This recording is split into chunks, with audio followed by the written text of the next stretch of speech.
এপ্রিলে বিমস্টেকের শীর্ষ সম্মেলনে যোগ দিতে ব্যাংকক যাচ্ছেন প্রধান উপদেষ্টা ডক্টর মোহাম্মদ ইউনূস। এতে যোগ দেবেন ভারতের প্রধানমন্ত্রী নরেন্দ্র মোদীও। মঙ্গলবার ঢাকায় বিমস্টেক সদর দপ্তরে সংবাদ সম্মেলনে এ তথ্য জানান সংস্থাটির মহাসচিব ইন্দ্রমণি পাণ্ডে। 4 এপ্রিল বিমস্টেক সম্মেলনে দুই প্রতিবেশী রাষ্ট্রের সরকার প্রধানের দেখা হলেও আনুষ্ঠানিক দ্বিপাক্ষিক বৈঠক এখনও অনিশ্চিত। আগামী সম্মেলনে বাংলাদেশ বিমস্টেক সভাপতি দেশ হতে যাচ্ছে বলেও জানান সংস্থাটির মহাসচিব। ইন্দ্রমণি পাণ্ডে বলেন, সদস্য দেশগুলোর দ্বিপাক্ষিক বিষয় বিমস্টেকের এজেন্ডা না, তবে এরকম সম্মেলনে সম্পর্ক উন্নয়নের সুযোগ থাকে।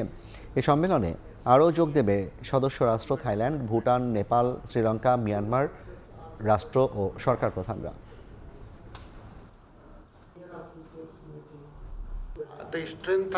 ব্যাংককে বিমস্টেক শীর্ষ বৈঠকে যোগ দেবেন ডক্টর মোহাম্মদ ইউনূস।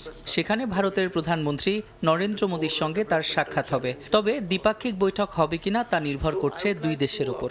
বিমস্টেক চীন বা পাকিস্তানের বিরুদ্ধে কোনো প্ল্যাটফর্ম নয়। সদস্য রাষ্ট্রগুলোর দ্বিপক্ষীয় বিষয় নিয়ে আমরা কাজ করি না, বরং এই অঞ্চলের বাণিজ্য, যোগাযোগ সহ নানা স্বার্থে কাজ করি। কিন্তু এই প্ল্যাটফর্ম সদস্য দেশগুলো পরস্পরের সঙ্গে বোঝাপড়া বাড়াতে পারে।